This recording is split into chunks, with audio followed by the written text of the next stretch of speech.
Imagine standing in the middle of a city, tall towers all around you, glass gleaming in the sun, modern roads stretching in every direction. Luxury apartments with rooftop pools, five-star lobbies, panoramic views of the horizon. Now, imagine it's completely silent. No children playing. No traffic. No voices. Just the wind cutting through empty hallways and the distant sound of your own footsteps echoing in a place built for hundreds of thousands of people, but home to almost none. This isn't a scene from a dystopian movie. This is Malaysia. Right now. And today, we're going inside the ghost towers, the billion-dollar buildings that nobody wanted to live in, and the story of how an entire nation's property dream became one of the most expensive mistakes in Southeast Asian history. But wait! Before we begin, please subscribe to ensure that you never miss out on any of my essential stuff. Comment, "I subscribe" below, and I will personally welcome you to our community. With that said, let's get started. Let's start with a number that should stop you cold. According to Malaysia's National Property Information Center, known as NAPIC, by the third quarter of 2023, the country had more than 25,000 unsold residential units sitting completed and abandoned, worth over RM 19 billion. That is billion, with A-B. And that figure only counts finished properties. If you add installed and abandoned projects still under construction, we're talking about more than 130,000 units across the country classified officially as Project Terbengkalai, abandoned projects. Homes that were promised, paid for, and never delivered. But here's the thing that will really unsettle you. These aren't cheap housing projects in forgotten rural towns. Many of them are gleaming towers in some of Malaysia's most desirable urban locations, Kuala Lumpur, Johor Bahru, Penang, Selangor. Built with ambition, marketed with glossy brochures, and now standing empty, slowly decaying in the tropical heat. So how did this happen? How does a country end up building cities that nobody lives in? To answer that, we need to go back about a decade to the moment when Malaysia became one of the hottest property markets in Asia. Developers were building fast. Buyers were buying fast. And foreign money, especially from China, was flooding in faster than anyone could count. Between 2013 and 2018, Chinese nationals became the single largest group of foreign property buyers in Malaysia. They spent an estimated RM 13 billion purchasing homes, condominiums, and commercial units, most of it concentrated in Johor, right on the border with Singapore. Developers loved it. Governments welcomed it. And for a brief, glittering moment, it felt like Malaysia was on the edge of something historic. Then came Forest City. If you've never heard of Forest City, let me paint you a picture. It was announced as a 100 billion US dollars megadevelopment by Chinese developer Country Garden, a man-made island project in the Johor Strait, designed to house 700,000 residents across 4 artificial islands. 700,000 people. That is more than the entire population of Bahrain. It had its own shopping malls, international schools, a golf course, and apartment towers that seemed to touch the sky. There was a man named Ahmad, a local contractor from Johor, who was hired during the early construction phase. He told journalists he thought Forest City would be the project that changed everything for his family. He invested in equipment. He hired workers. He planned for years of steady work. And for a while, things were good. By 2019, Forest City had been completed, at least in part, and the towers were handed over. But the people didn't come. Of the projected 700,000 residents, fewer than 9,000 actually moved in. And most of those were the developer's own staff or workers on site. The malls sat empty. The schools had almost no students. The swimming pools had no swimmers. And Ahmad, whose contracts dried up almost overnight, was left staring at a skyline that had consumed years of his life and produced almost nothing. What went wrong? Several things, and they hit all at once. First, Malaysia's government, alarmed by the pace of foreign buying and the rapid inflation in property prices, introduced new restrictions.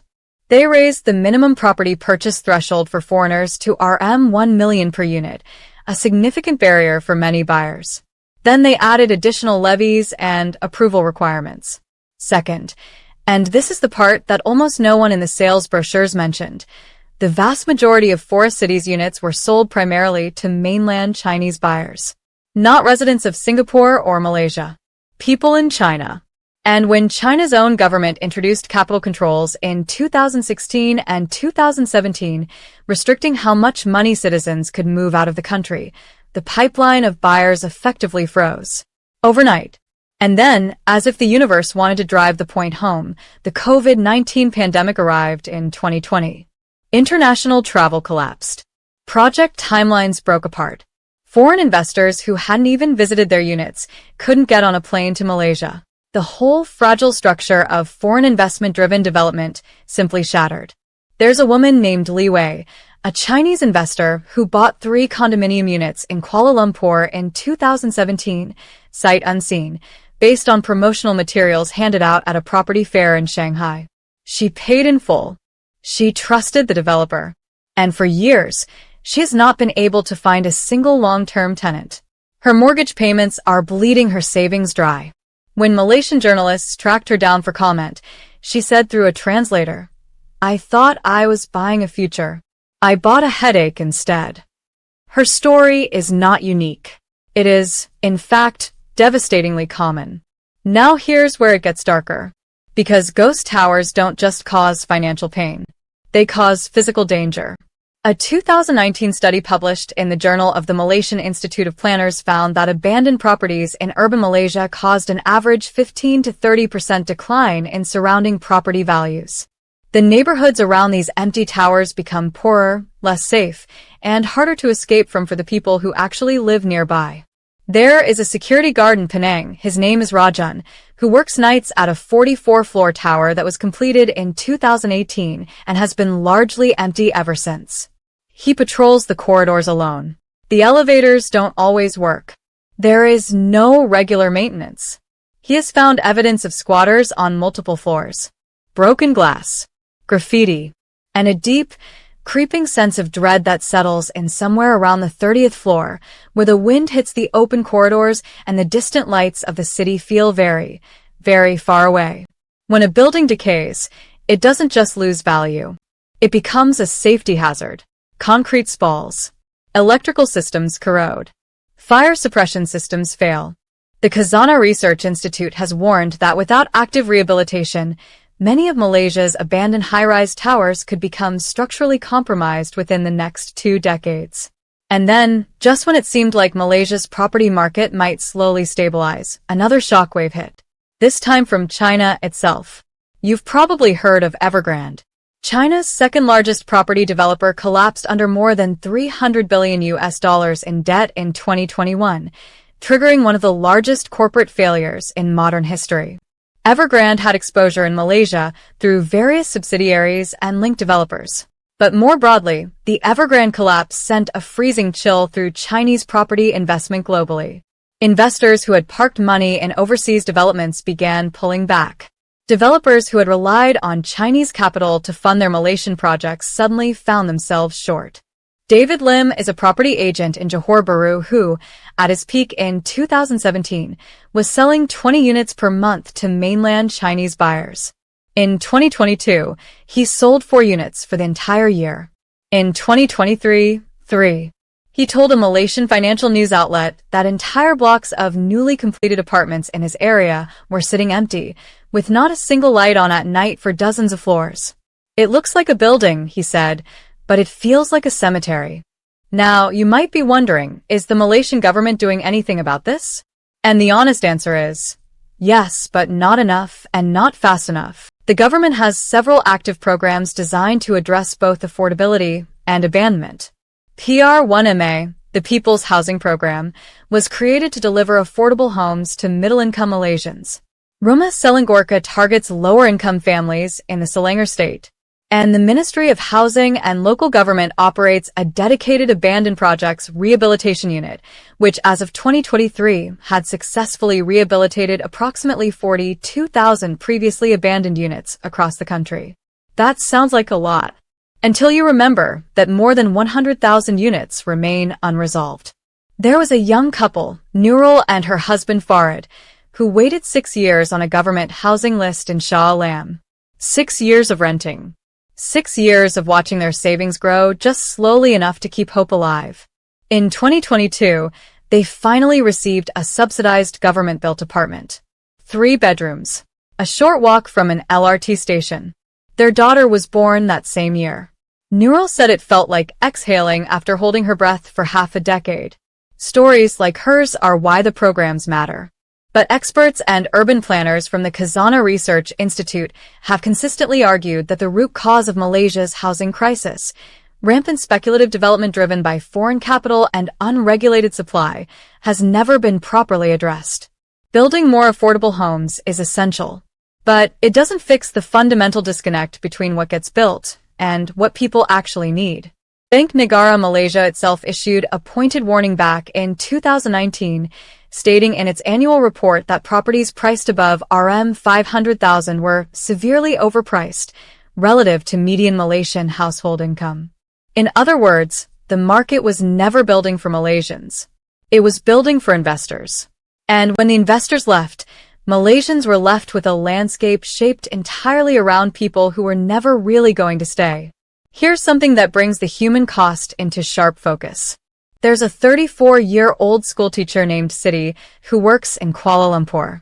She earns a respectable salary by Malaysian standards, but she cannot afford to buy a home anywhere near her school. She rents a small apartment 20 minutes away, and every single morning, she walks past 3 empty luxury towers on her commute, towers with units priced at RM 1.2 million and above, marketed to discerning buyers and global investors. Those towers are empty. Siti still rents. And nothing about that equation makes sense. Now I want to give you something genuinely useful, because if you're watching this, you might be thinking about property in Malaysia or in other fast-developing markets. Here is what experts actually recommend. Before you buy anything in Malaysia or any similar emerging market, check the NAPIC overhang data for the specific district you're looking at. If the area has a high overhang ratio, that means supply far outweighs demand, and your property value is unlikely to appreciate in the near term. Be very cautious of megadevelopments marketed primarily to foreign buyers. Check occupancy rates. If a building is less than 40% occupied after 2 years of completion, treat that as a serious red flag. And always research the developer's track record. How many projects have they completed? How many are stalled or abandoned? Property experts from Khazanah Research Institute consistently recommend buying in established, transit-linked neighborhoods over megadevelopment zones. Connectivity drives demand. Speculation drives vacancy. And if you're watching as a policy observer, a student, or someone just trying to understand how cities work, Malaysia's ghost towers are a textbook case in what happens when development policy prioritizes foreign capital attraction over domestic housing needs. It is a lesson being learned, slowly and painfully, all across the developing world. Malaysia still has time to turn this around. There are urban planners, community organizers, and young Malaysian voices pushing hard for smarter, people-first housing policy. Younger politicians are raising these issues more loudly than ever before. And there's a growing national conversation about what a city is actually for. Is it a financial instrument? Or is it a home? The answer seems obvious. But it took 130,000 abandoned units to force the question. If you want to dive deeper into this story, I have a full breakdown of Malaysia's top abandoned megaprojects linked in the description below, including which ones are still salvageable and which ones experts have essentially written off. Click the link and share this video with someone who's thinking about investing in property anywhere in Southeast Asia. This is the context they need before they sign anything. So, here's the question I want to leave you with. If a government and a set of developers build a city designed for 700,000 people and only 9,000 show up, who really failed? Was it the developer chasing profit? The government that approved the project?